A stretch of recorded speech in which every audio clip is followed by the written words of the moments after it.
নজর রাখবো খানাকুলের নাবালিকাকে অপহরণ 24 ঘন্টার মধ্যে বিজেপি কর্মীর আত্মীয়র বাড়ি থেকে উদ্ধার।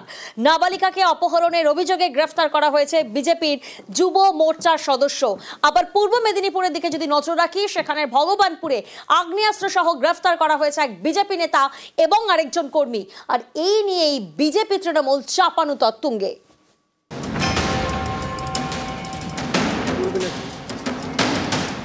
নাবালিকাকে অপহরণের অভিযোগ, গ্রেপ্তার বিজেপি কর্মী শুভজিৎ মাকাল। হুগলির খানাকুল, এখানকার রাজহাটির বাসিন্দা শুভজিৎ মাকাল বিজেপি কর্মী এবং বিজেপি যুব মোর্চার সদস্য। স্থানীয়দের দাবি, এলাকারই এক নাবালিকাকে মাঝে মধ্যেই উত্ত্যক্ত করতেন শুভজিৎ। 17 বছরের সে মেয়েটি শুক্রবার সকাল থেকে বেপাত্তা, বাড়ি থেকে বেরোনোর পর আর ফেরেনি। এরপরেই খানাকুল থানায় অপহরণের অভিযোগ জানায় নাবালিকার পরিবার। রাজহাটিতেই শুভজিতের এক আত্মীয়র বাড়ি। শনিবার সকালে সেই বাড়িতে হানা দেয় পুলিশ। সেখান থেকে নাবালিকাকে উদ্ধার করে, গ্রেপ্তার করা হয় শুভজিৎকে। আশ্রয় চেয়েছিল, আশ্রয় দিয়ে আমাদের ভুল, আমরা কাকু আশ্রয় দিয়ে আজকে আমার ছেলে, আমাদের ভাই হয়, সে জেলে বসে আছে। বারবার ফোন করা হয়েছে, আমরা বলছি আমাদের এখানেই আছে, আপনারা আসুন, আপনাদের মেয়ে নিয়ে যান। বিজেপি যুব মোর্চার একটা যথেষ্ট সক্রিয় কার্যকর্তা। রবিবার শুভজিৎকে তোলা হয় আরামবাগ মহকুমা আদালতে।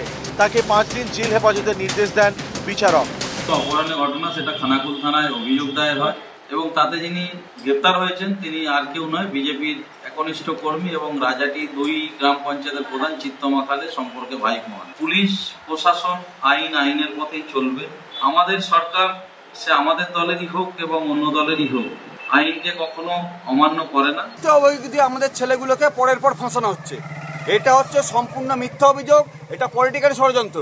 তাহলে থানা যখন অপহরণ মামলা করছে, থানা কোথায়? থানার অফিসার কোথায়? যাদের ফ্যামিলির মেয়ে, তার বাড়ির লোক কোথায়? কোথায় তাদের বাড়ির লোক?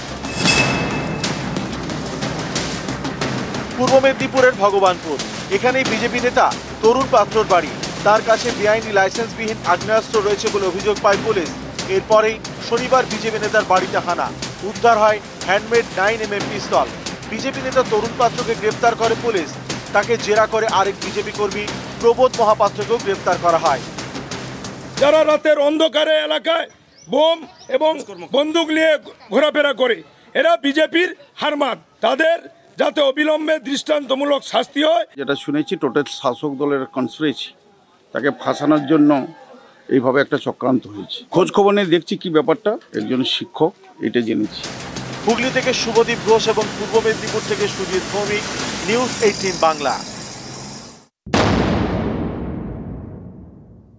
আর এবার দেখাবো প্রতারণার ফাঁদে কিভাবে পড়ুয়ারা পা দিচ্ছেন। অনলাইনে কলেজের ফি দিয়েছেন, রসিদও পেয়েছেন, অথচ সেই টাকা জমা পড়েনি কলেজের অ্যাকাউন্টে। অভিযোগটা কি? অভিযোগ, টাকা ঢুকেছে সাইবার ক্যাফে মালিকের পকেটে। এভাবেই প্রতারণার শিকার ধূপগুড়ির সুকান্ত কলেজের একাধিক পড়ুয়া।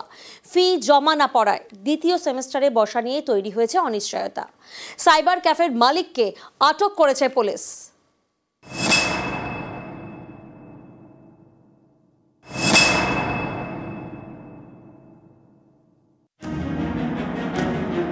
জলপাইগুড়ির ধূপগুড়ি, এখানেই সুকান্ত মহাবিদ্যালয়। এই কলেজেরই দ্বিতীয় সেমিস্টারের একাধিক পড়ুয়া প্রতারণার শিকার। এখন অনলাইনে কলেজ ফি দিতে হয়। সাইবার ক্যাফে থেকে সেই টাকা দিতে গিয়ে প্রতারণার ফাঁদে। কলেজ কর্তৃপক্ষের দাবি ফির 1110 টাকা জমায় পড়েনি, অথচ পড়ুয়াদের দাবি তারা টাকা দিয়েছেন। সেকেন্ড সেমিস্টারের জন্য টাকা দিয়েছিলাম অ্যাডমিশনের জন্য, কিন্তু দাদাটা জমা করেনি। আমরা তো এটা জানতাম না, তো আমাদেরকে তখন একটা ফেক স্লিপ দিয়েছিল বার করে, টাকাটা মানে রসিদ। এটা জানতে পারি যে আমাদের সেকেন্ড সেমিস্টারে অ্যাডমিশন হয় নাই। আগামী মাস থেকে ধূপগুড়ির সুকান্ত কলেজে দ্বিতীয় সেমিস্টারের পরীক্ষা শুরু। পরীক্ষায় বসার জন্য শুরু হয়েছে অনলাইনে ফর্ম ফিল আপ। কয়েকজন পড়ুয়ার অভিযোগ, তারা সেই ফর্ম ফিল আপ করতে পারছেন না। এরপরে তারা কলেজের অফিসে যোগাযোগ করেন, জানতে পারেন তাদের কলেজ ফি জমা পড়েনি, তাই পরীক্ষায় বসার জন্য অনলাইনে ফর্ম ফিল আপ করতে পারছেন না। এদিকে পড়ুয়াদের দাবি তারা অনলাইনে কলেজ ফি জমা দিয়েছেন। বানারহাটের নাথুয়ার বাসিন্দা বিশ্বজিৎ মহন্ত, তার সাইবার ক্যাফের ব্যবসা। পড়ুয়াদের দাবি সম্প্রতি বিশ্বজিতের ক্যাফে থেকে অনলাইনে কলেজের ফি জমা দেন, এর জন্য তাদের রসিদও দেন। কলেজে গিয়ে জানতে পারেন সেই রসিদটাও জাল। অভিযোগ, অনলাইনে কলেজ ফি জমা দেওয়ার নামে প্রতারণা করেছেন সাইবার ক্যাফের মালিক বিশ্বজিৎ মহন্ত। পুরো টাকাটাই ঢুকেছে তার অ্যাকাউন্টে। এই পরিস্থিতিতে পরীক্ষায় বসা নিয়ে চিন্তায় পড়ুয়ারা। অনলাইনে আমরা অ্যাডমিশনের সময় তো 1110 টাকা দিয়েছি, নকল কাগজটা দিয়ে দিছে। আমরা তো ভাবছি ওটা আসল সত্যি কাগজটা, ওটা নিয়ে আমরা বাড়ি চলে আসি। এতদিন তো চুপ করেছিলাম, এখন যখন আমরা পরীক্ষার ফি জমা দিব তখন ওটা হচ্ছে না। সাইবার ক্যাফে মালিকের বিরুদ্ধে প্রতারণার অভিযোগ, তার বিরুদ্ধে ধূপগুড়ি থানায় অভিযোগ দায়ের করে সুকান্ত কলেজ কর্তৃপক্ষ। এরপরেই বিশ্বজিৎ মহন্তকে আটক করে পুলিশ। ফিস পেমেন্টটা পেন্ডিং দেখাচ্ছে, যার ফলে ওরা ফর্ম ফিল আপের জন্য এলিজিবল হতে পারেনি। এবার ওরা ফর্ম ফিল আপ করতে গিয়ে যখন ফর্ম ফিল আপ করতে পারছে না, তখন কলেজের অফিসের সঙ্গে যোগাযোগ করে এবং জানতে চায় যে আমরা কেন ফর্ম ফিল আপ করতে পারছি না। আমার অফিস স্টাফরা তাদেরকে বলে যে তোমাদের ফিস বাকি আছে। অরিজিনাল যে ফিস রিসিপ্ট হয় সেটাকে তারা নকল করে ডুপ্লিকেট ফিস তারা সেখানে প্রিন্ট করে ওই ক্যান্ডিডেটকে দিয়েছে, ফেক রিসিপ্ট দিয়েছে, প্রতারণার শিকার হয়েছে। শিকার হয়েছে। ধূপগুড়ি থেকে রকি চৌধুরী, নিউজ 18 বাংলা।